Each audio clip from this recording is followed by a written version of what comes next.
Welcome back to the Writing Biz. Do you struggle with balancing your work and life, trying to leave time for your writing business? Today, my guest and I will discuss what we can do to make the most of our time. I'd like to welcome Bryan Prosek to the show. He's a multi-genre author, writing thrillers, mysteries, and science fiction with 4 published novels, exploring everything from dystopian futures and time-altering technology to suspense-driven mysteries and action thrillers. By day, he works as an attorney, including supporting organizations in the fight against human trafficking. Bryan has joined me today to talk about how we can find balance between work, writing, and living. Welcome, Bryan. Thanks for joining me today. Hi, Laura. Thanks for having me here. Before we get started, I want to share an excerpt from an article I happened to come across this morning. I'll link the full article in the description. The article is Working to Survive, Too Exhausted to Live by, and I know I'm going to butcher this name, Tabarrok Al-Noor. So he said in the article, we have adapted to a world that tells us there is never a good time to stop working. We accept constant tiredness as normal. We treat stress as a sign of importance, and giving away most of our time is the price of adulthood. And I resent it. You work to earn money, then the money disappears into rent, bills, food, transportation, and debt. Emergencies, and all the other costs of staying alive. Then you return to work, and again, it never really ends. Later in the article, he says, but we rarely stop to ask whether society should function in this particular way. We confuse something continuing with something being necessary. Because the system has existed for generations, we assume it must be natural. Because millions of people participate in it, we assume it must be reasonable. Because it is not completely collapsed, we assume it must be working, but working for whom? I think this is a good way to start the discussion because now, much more so than several years ago, people are taking into account their love of life and the quality of their life instead of just working. So we do see that more. But Bryan, let's start with you. And I know as an attorney who is a very busy man, it must be difficult for you to transition from a day of practicing law to get yourself into the headspace where you can build an imaginative flow and world building into your sci-fi and thriller novels. How do you switch those gears and change your mindset so that you can sit down to write? That's a good question, Laura.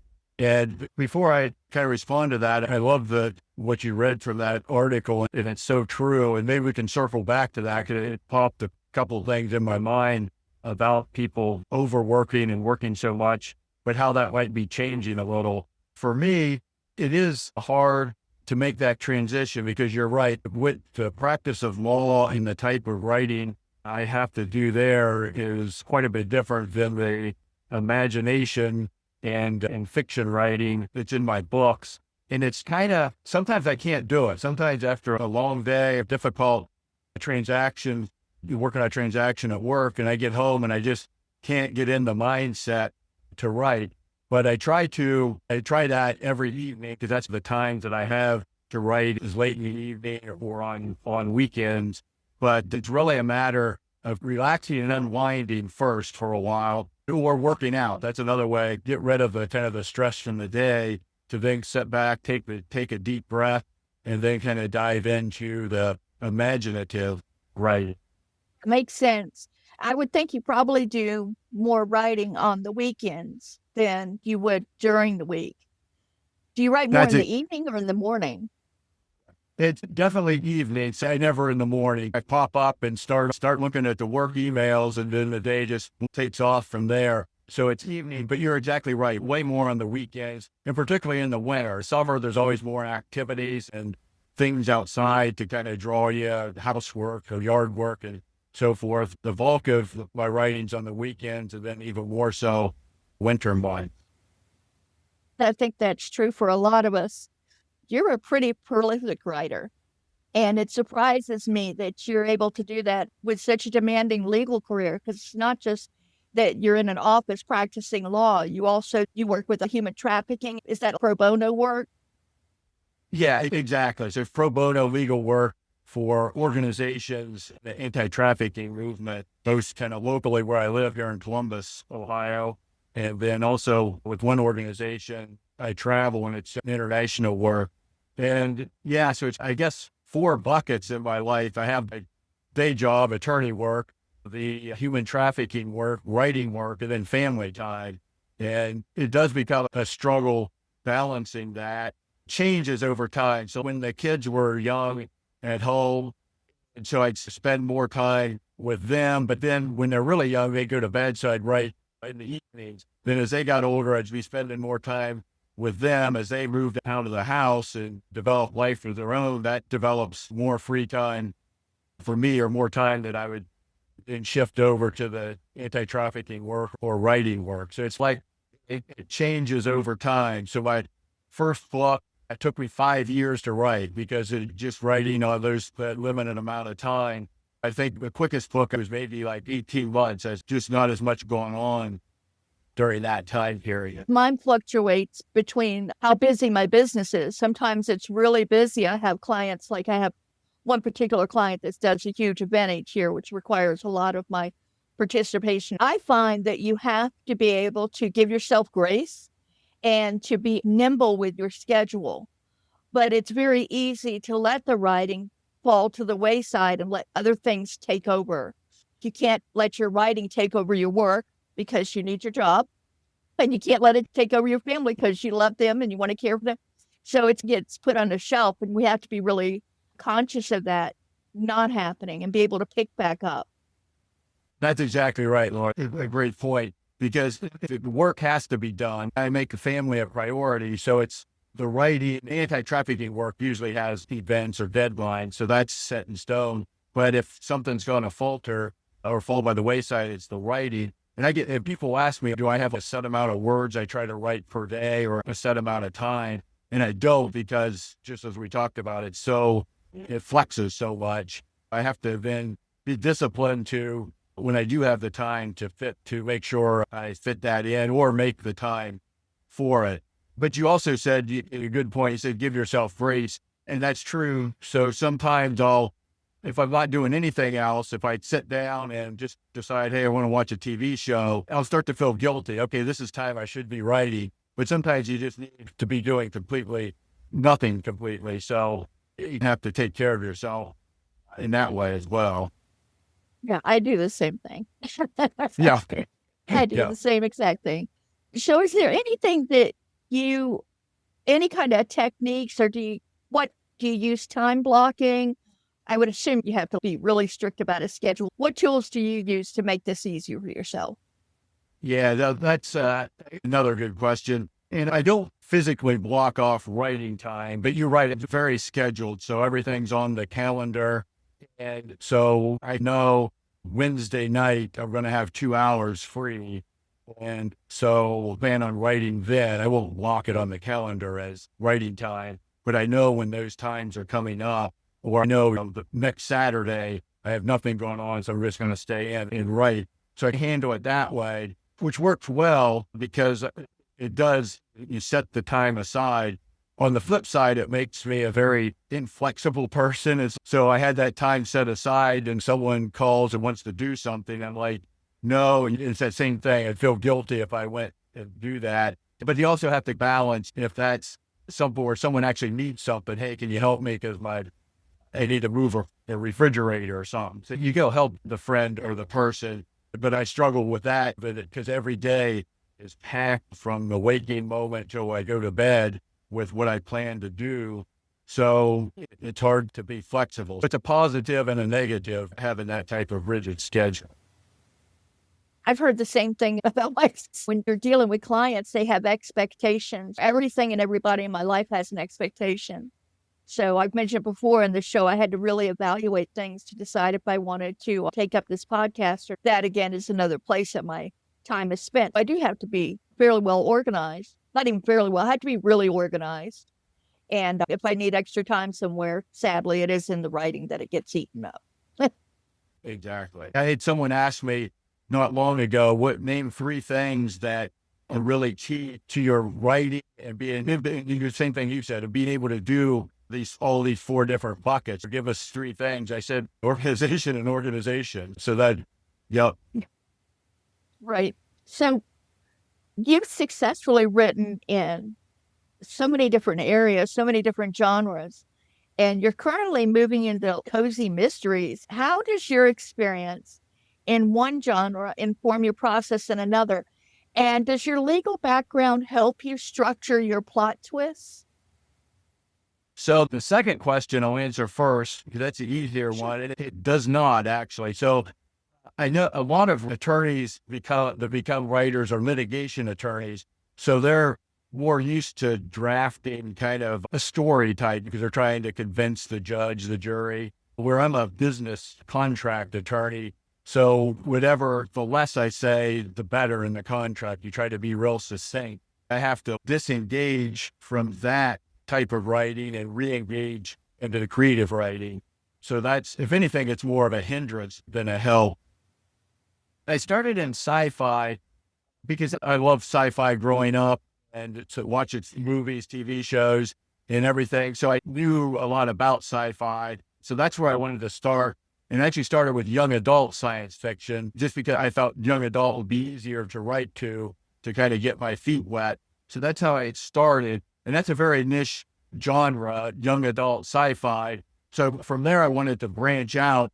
And that's why I started writing more dystopian type work. That would have been my third book. And then from there, I went into an adult thriller, but it still had a touch of sci-fi in it because it has a sci-fi technology, or I guess it's a unrealistic technology. So that throws it into the sci-fi category, but it's really an action thriller novel. So it's progressed, trying to broaden each genre, and each step kind of builds on the other, and it allowed me to progress. But then from there, though, I did take a leap into the murder mystery. And I don't know, I also have loved murder mysteries, and I thought it would be challenging to write. So I wanted to kind of challenge myself with that and try and kind of just going out of my comfort zone, trying something new. And so that's what moved me into that. And I was exactly right. That's been the hardest book for me to write, just for one reason, since it's not science fiction. There's nothing made up in it as far as making up technologies or world building or anything. So, which is all fun to do in science fiction. You can let your imagination flow. In a murder mystery, it's coming up with the plot twist and how much information to feed the reader without giving them enough to keep moving them along and interested in the book, but not too much to where they figure everything out right away and then are bored. So that's been the challenging part with the murder mystery, but it's been a lot of fun. I'm glad I've done it. That would always keep you interested. Changing genres like that, you would always have to continually be growing to be able to do that. Just like everything, there's positive and negatives, because you're exactly right. It's nice to keep growing and challenging yourself and learning something new.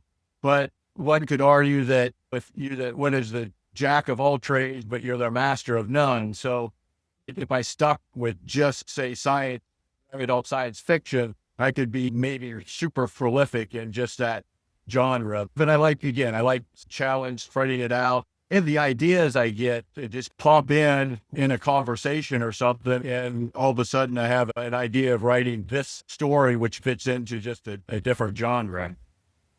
Yeah, I love how that happens. Organic ideas that seem to come out of nowhere. Yeah, exactly. I am a fan of science fiction, dystopian movies.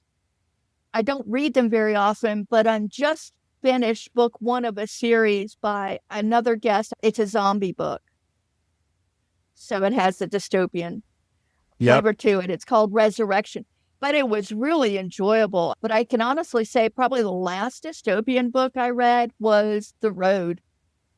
And it's funny that when people say, I guess step back, my third book, I advertise as dystopian, even though it's technically science fiction, but because a lot of people are turned away from science fiction. You said, if you hear sci-fi and they think Star Trek, outer space, aliens, and it just doesn't interest them. When, if you think about it, so many books turn movies like your zombie book, The Hunger Games, Blade Runner, any of these futuristic type movies. They're dystopian setting, but if you classify them in a bookstore, they go into the sci-fi genre. So a lot of people say they don't like sci-fi, but actually that's some of their favorite reading, just because they didn't realize that's actually a sci-fi category that they're reading.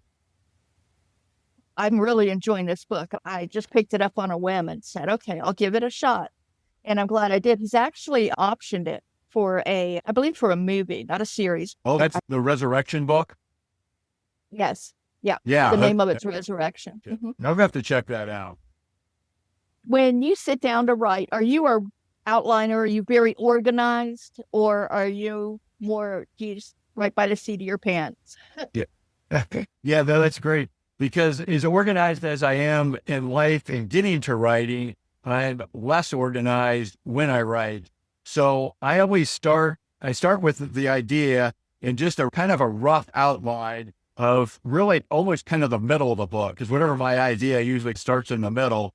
And then I just start writing from there. I get more ideas and develop the story as I'm writing versus sitting down and thinking about it or trying to put it on paper. I'll think of something I want to have but happen later in the story, and I'll go write that chapter and then come back to where I was. Eventually, I'll start to outline it as it comes together. And so I'll put together more of a structured outline. But even that I change as I'm working through the writing process, working through the manuscript.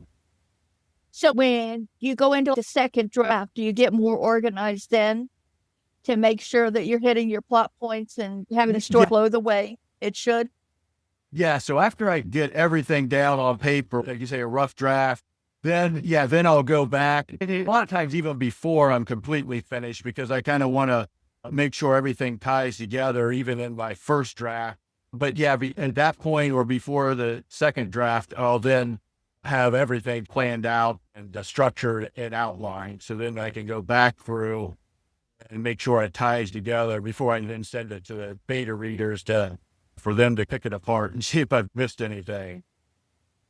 It's great that you could do that. It's almost like you're freeing yourself up from your day-to-day work experience. When you're more creative, you're just letting it flow out of you, which has to feel really good. It has to be a little more restful than if you were to go outline, structure all the way through your writing process.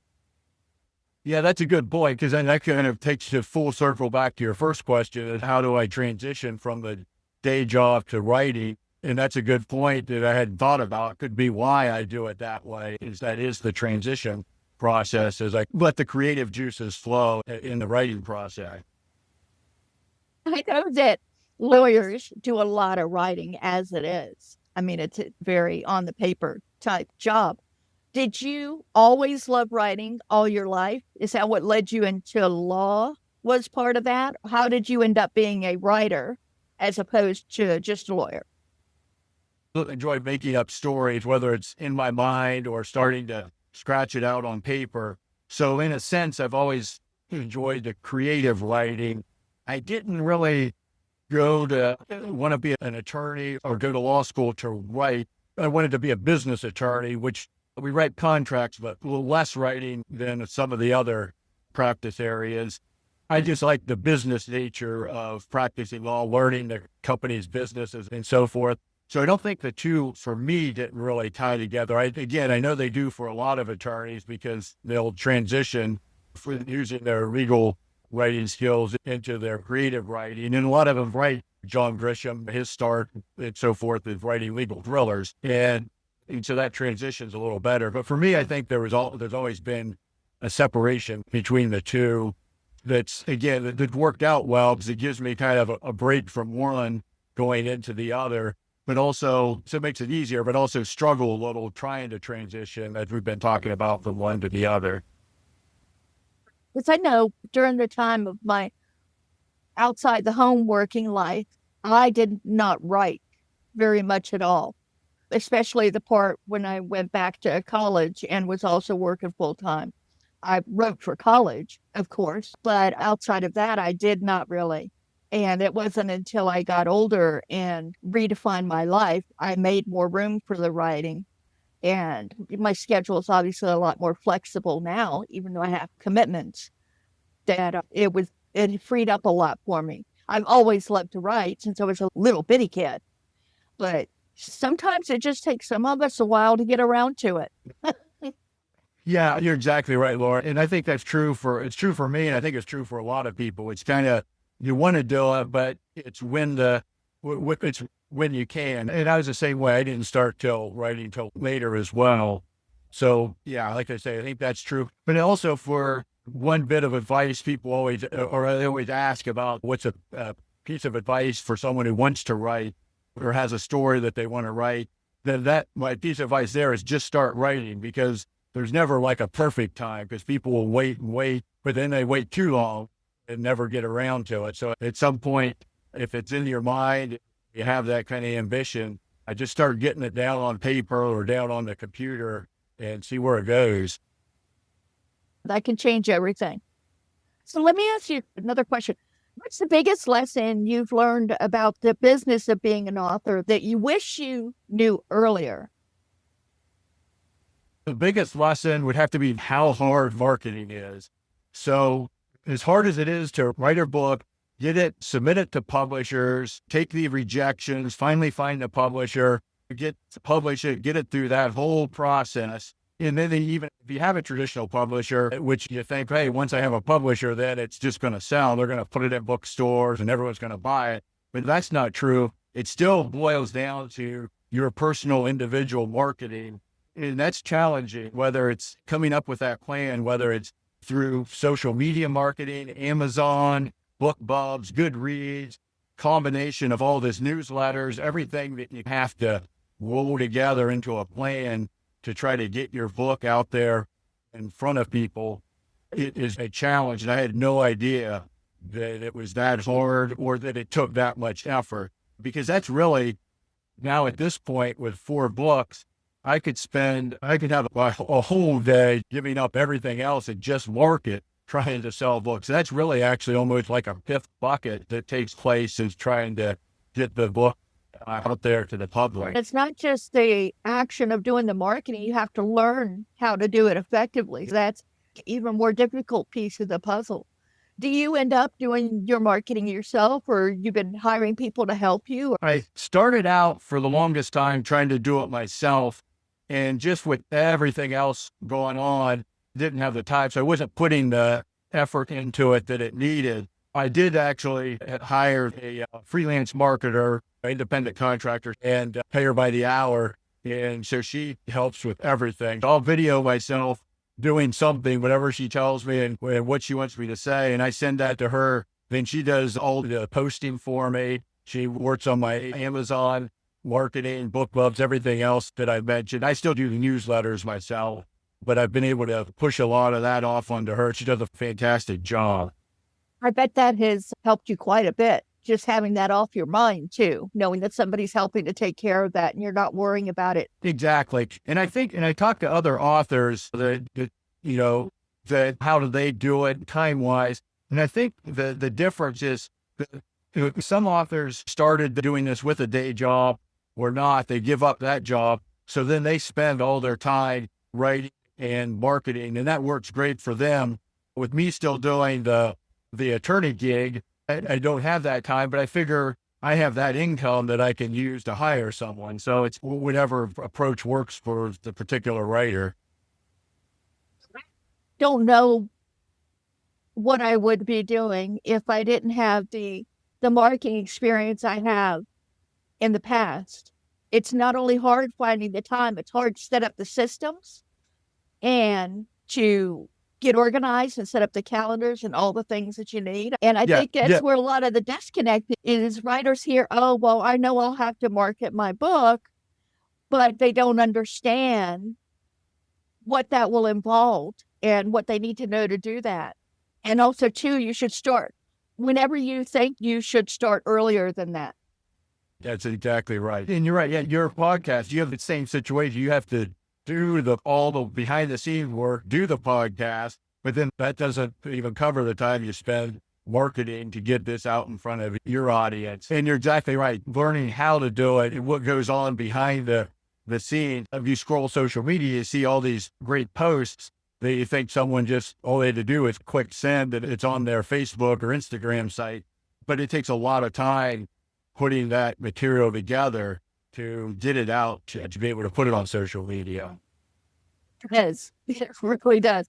You have to make sure that the right keywords are in there to get you in front of the right audience and to get you into the right genre and where they're going to notice you. And you have to understand how to do all that. There's a lot of pieces. And I love that some authors are so committed to learning how to do it properly. And then they go on and share the information with others, which I think is amazing, just like we're doing here. It takes all of us. It takes all of us to get this done. It's in the writing community, the author community is super friendly. So you're exactly right. Everyone shares everything, what's working, what doesn't work. You can find a complete stranger author on social media and you like their post. And if you message them and say, hey, how'd you do that? Or is that working for you? They'll reply in no time and be super helpful. So it's definitely not a cutthroat industry because it's not like we're competing for someone to buy my book and not theirs. We want everyone to buy everyone's book because when someone reads a book, they move on to the next one. So it's not like it's a one and done type deal for the readers out there. And so that's super helpful, like you say, in learning how to do it and what works and what doesn't work. It's one reason I'm such a fan of collaborative marketing, because if you get a group of people together in a genre, let's say science fiction authors, or even dystopian science fiction authors, they may be in the same genre, but their books are all different. So why not work to advertise together to the readers in that genre? And maybe they'll read everyone's books or a few of them, but it's better than just standing alone, trying to do it for yourself. And then you can also take advantage of others who are more experienced at this. Or if you're the more experienced one, you can get the good feeling of helping them. So I really think that collaborative marketing is very powerful. That's exactly right. And I agree 100%, Laura. And we do that quite a bit, whether it's two people or a group, but we'll be do joint efforts because you're basically doubling the audience because that author has their readers who like their book. And if they're saying, hey, look at Bryan's book, because it's similar. If you like mine, you're going to like his. And so all those readers go over and look at and start reading mine and vice versa. So you're exactly right. In collaboration, it's definitely the way to go. And I see it all the time in the writing. Back to the article I mentioned about working to survive, too exhausted to live. And let's talk about that a little bit. And then I want to talk about your books. Okay. Sure. So you mentioned that when I read that, there was a couple of ideas that came to your mind. So tell me what you were thinking. Yeah. So with that article alluded to as far as how everyone works and overworks and thinks that's the way to go in society and gives them esteem or whatever is true, particularly in the U.S. Because when you say that, if I have clients in other countries from the legal side, or when I'm working with in the human anti-trafficking arena, where they're making comments on how if they go to America, they see how crazy busy everyone is, and they don't understand why each kid's in 3 sports at the same time. And I get comments like that. And this one, I was actually in Indonesia not long ago and talking with a business owner in the trafficking area that works in Nepal. And he asked, do you have any vacations coming up? And I said, yeah, I'm going to Japan in the fall. And he said, oh, you're going to take a nice long break? And I said, yeah, I'm going to take 7 or 8 days. And for me, that's a long vacation. And he just shakes his head. He says, you Americans, he said, you think that's a long vacation? You guys just work too much. You should be taking a month on. So when you were reading that article, that popped into my mind. And the other thing, though, what you had mentioned, where you see that maybe changing some, and I think that's true too, because I notice it particularly in the legal practice, the young associates coming out of law school, they don't have the drive or desire to bill 2,000 hours and work 6 a.m. to 8 p.m. They want a life.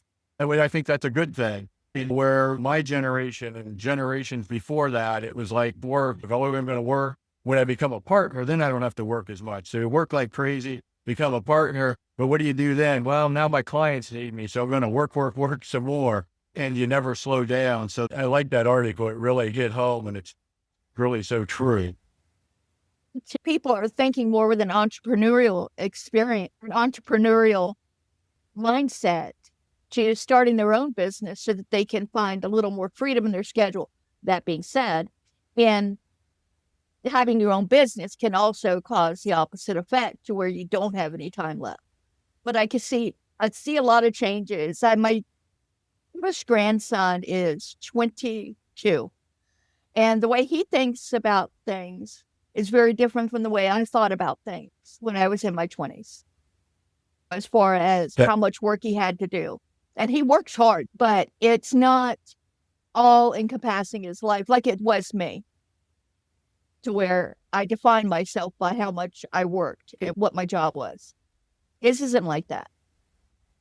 exactly. Because you can work hard, and everyone, I mean, you need to earn a living. You want to do a good job and take care of your family. But you can do that without letting it encompass your life. It's different, but I love it. I hope that it continues to grow like that, where they concentrate more on the quality of their life. I know that so many people today raising children spend a lot more time with their children than my parents did with me. They enjoy that time hanging out, watching TV and things like that, where my parents, even though my mom was a stay-at-home mom, she was always cooking, cleaning, doing all the things. So it's different.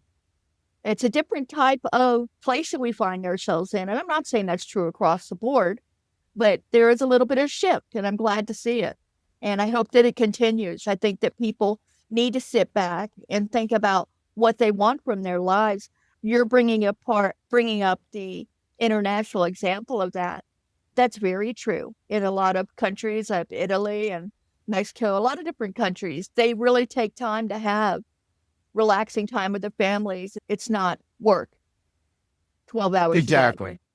Yeah, no, Yeah. exactly. Agree 100%. Well, there's hope for the future. That's right. That's right. So, Bryan, tell me about your books and tell me what we can look forward to you doing in the future. Sure, I'm happy to. So, as I mentioned, the first two books, which are a sequel, first book, and then the second one's a sequel to it.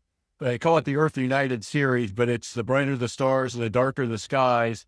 And those are young adult. The protagonist is a young man, like 20-year-old-ish. And it takes place in a future Earth, in a future Milky Way, our galaxy. And he sees his uncle who had raised him get killed by a leader of another planet within the galaxy when he's really young. And so he grows up wanting to join the Earth military. We call it the Legion in the book. And his whole purpose in life is to get revenge against that planet and leader that he killed his uncle. And so it eventually gets to that point. But along the way, he falls in love. He develops some good friends. And he kind of learns that life isn't all about revenge. And so his journey becomes less of revenge, more of working together. But in the process, what makes the book interesting is he gets caught in the middle of a conspiracy on Earth, and they think he's kind of the bad guy. So he's trying to go after this leader of this other planet while the Earth Legion is going after him. And then he learns that leader is going to attack Earth. So it's a real circular chase. And he's trying to save Earth, but also they're trying to catch him. So it's a big kind of nice space odyssey, space adventure. And then the second book, The Darker the Skies, picks up, that one hits, it doesn't leave you hanging, but it picks up and just has more adventures of Jake Saunders. That's our protagonist. And so we dive deeper into him and do some more planets, more world building. So it's very outer space, Star Trek type series. It's a really fun read. It's a young adult, but adults like it too. So anyone that likes kind of adventure, action, sci-fi is going to enjoy it. The second book, A Measure of Serenity, and that's been it still is my most popular book as far as just sales, and it's the kind of what I hear from reviews and when I'm at book festivals. When it came out, it was the on Amazon. It was the #1 young adult sci-fi new release for a while. So it kind of really hit home. And in that book, what I wanted to do was create a protagonist or a hero, if you want to say, it wasn't physical or muscle, but intellect. It's a young adult, but in this one, it's a young, like 18-year-old girl is our protagonist. And she's super intelligent, like neurodivergent on steroids, and can calculate, remember, see, hear everything. But she's socially awkward, so she doesn't really fit in with their friends and society. And so in the story, she follows her dad accidentally. He's working on a project. He doesn't really realize who's behind it. And he goes through this sphere into another universe, and she follows him trying to find him. And this is a parallel Earth. And so where everyone that exists in our Earth exists there, but they look slightly different and they might have different personalities. You can recognize them, but they're a little bit different. So everyone has a doppelganger. But in that Earth, there's been wars and fighting for forever, and the planet's dying from all the wars and pollution. But there's a resistance movement that's trying to save the planet.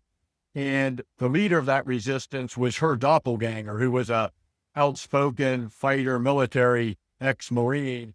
And that resistance needs her to take that person's, her doppelganger's place in order to save the resistance and keep things alive, basically save that planet. And there's more to it, to where she ends up, that universe could be invading her. So she needs to save more than just that universe. And so she's obviously completely out of her comfort zone. She doesn't fight. She doesn't shoot a gun. It's all intellect. And so she's kind of thrust into that role. And so I think the story, while it's technically sci-fi, it's really a dystopian story, but it hits home for a lot of people because it's someone who really can't think, has no confidence in themselves, can't do anything. And here they are leading this whole revolution and saving an entire planet. She's got to be a really fascinating character to have worked with as you wrote the story. Exactly. And I think she's probably one of my favorite characters that I've written just for that purpose, to be able to watch her grow and build her growth throughout the story. So it was fun and challenging for me to write an 18-year-old girl, and I do it in the first person. So the whole story is for her. The whole book is from her point of view. So that was interesting. Another challenge, but I like the way it turned out. Do you have a daughter? I do. So that helped a lot for sure. Were you able to bounce things off of her, or just at your innate understanding of who she is as a parent was able to flavor some of what you wrote for your character?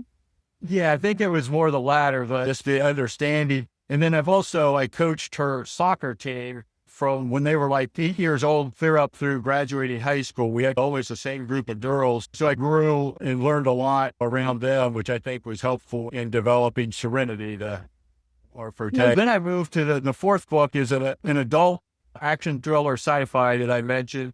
And yet there's a technology that allows you to redo an event in your past. So it's not time travel. It's like you go back and say your spouse was killed in a car accident 10 years ago. You could go back and redo that event so that so your spouse lives. But what that does, that's the positive part of it. But what that does is changes the timeline. So now your spouse is alive, and so everything changes from when they would have died until now. And say that in that timeline, your spouse lived, but the passenger in the car who originally lived was killed. And it has a collateral effect of changing someone else's timeline. And so in our story, our Trip Hayes, our main character, he was going to become an Army Ranger until he met his to-be wife, fell in love, got married, became an accountant. Well, he intentionally did a redo to change his timeline to get rid of his wife. And so the collateral effect of that was he never met her. So he became an Army Ranger and developed a particular set of skills, if we take it from the Taken movie. But he remembers his current timeline where he had a wife and kids. So then the story becomes him trying to find out who did this redo and why, and tries to get to a redo the event to get his wife and kids back, which becomes the action thriller part of it, because now he's this trained special ops Army Ranger. So he has the skills to be able to do that. That's interesting. So he wanted to go back and use his redo to get back to the life that he originally redid. Exactly. So Wow. So inadvertent collateral effect put him into the ranger that he wanted to be as a kid and a young adult. But what he really truly missed and wanted was he didn't want that life. He wanted his family life. So it has a little bit of a lesson in that. That's intriguing. I mean, that would open up so many pathways. You had to really work to narrow things down and decide how it was going to reflect through everything, didn't you? I did. And that was the challenging part, was keeping the timeline straight. Who would know what and what timeline. And the other part, I had to build parameters around the redo. So for instance, you can only do a redo within the last 17 years, because that's when the technology was embedded. And you can only redo an event that has a finite number of outcomes. Because if I just left it wide open, people would say, well, why doesn't someone go back and redo World War I so Hitler wins? Or why doesn't someone go back and redo the lottery so that their numbers come up? So I had to build negatives around it to make it, while an unrealistic technology, that it is realistic in the way that it works within the framework of the book. I mean, you have to have some type of rules. Exactly. You have a certain rules that you have to develop in the book, or else you're all over the place and you're writing about everything and nothing's making sense. That's exactly right. And that's particularly in, like you say, sci-fi fantasy. In your world building, you got to have rules that then you follow. And it's interesting. When I wrote the sequel to my first book, The Darker the Skies, I set the rules obviously in the first book, but I wanted to do a couple of things different in the second book, but I couldn't because it violated the rules and I couldn't negate the first book. If you're planning on a series as a writer, you got to be careful of how tight you make those rules in your first book, because then you're limited to that as you move forward. Tell me about cozy mysteries you've moved into. Yeah, my fifth it's the beta reader stage. So I have the manuscript, first, second, third draft, all done, send it to the beta readers. I'm waiting for their feedback, and then I'll revise and get it to my editor. And that's the whole process before I even look at publishing it. It's a murder mystery. It's called Murder on Mackinac. It takes place on Mackinac Island, Michigan. If anyone's familiar, been there, it's a beautiful community where there's no cars. Everything on Mackinac Island is horse or bicycle or walking. So if you ever have a chance to visit, it's beautiful. This is a cozy mystery. I have an amateur sleuth, a young lady who's a horror novelist, actually. And they're in the Grand Hotel in the winter on Mackinac Island. They get snowed in by a blizzard, and the people in the hotel start dying. And so they can't call anyone. They can't get the police there. So she's trying to figure out who's doing this, why. There's a backstory every few chapters. There's a backstory that kind of leads you towards why this is happening, and which all kind of verges together in the end. But our protagonist, Callie Hobbs, she's trying to figure out who done it and why, just so she can kind of stay clear and stay alive until the blizzard's over and they can get some help. Well, that sounds like fun too. I mean, not fun for her, but yeah, fun read. Yeah. Yes. So I'm excited about it. It's been a challenging write. I actually tore up the manuscript once and almost started completely from scratch. We left them the backstory, but redid a lot of the others just because I didn't like how it was coming together. Work in progress, but I'm really excited about where it's at right now. Are all these traditionally published, or did you self-publish any of them? And are you with the same publisher as the first book, or have you changed publishers? Okay, so yeah, my first three are all traditionally published. They were originally published by Camcat Publishing, a small independent publisher. They got sold to another publisher after my books were out and released, who then just sold everything, not just my book, but the whole business, to Marble Press, a bigger publisher. And so right now, and that transaction just happened. So my first three books are with Marble Press, but they're still getting their arms around as far as marketing and so forth of all the original Camcat author books. So I'm excited to move forward with Marvel Press. And so that's where those are. The fourth book, Return to Yesterday's Tomorrow, the action thriller, I self-published. So when I learned, there's no way I could have self-published right from the start, but I learned so much through the publishing of the first three. I wanted to try it, and it was smooth. I did it through Amazon, and it worked out just fine. And so there's pros and cons of both. So now that I've done both, I'm still up in the air on what I want to do with The Murder on Mackinac. If I want to try to submit it to publishers, if I want to just self-publish, or maybe even try an agent who then would get it into even a big publisher. So there's kind of the three different routes you can go, pros and cons of each. Obviously, the biggest thing with self-publishing, you get it out right away. Publishing, by the time you query, get someone that's interested, send them more information, finally get someone to accept it, then they're buying books or signing contracts for a year to 2 years out. So you're looking at a 2 or 3 year process till it actually gets published if you go the traditional route.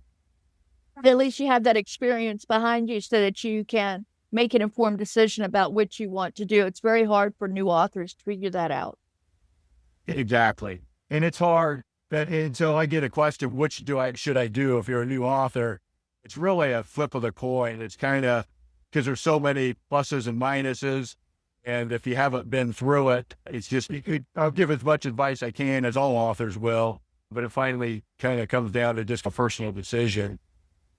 And also, too, like we've been talking through the whole episode, it's a time commitment. How much time do you have to commit to whatever your choice is?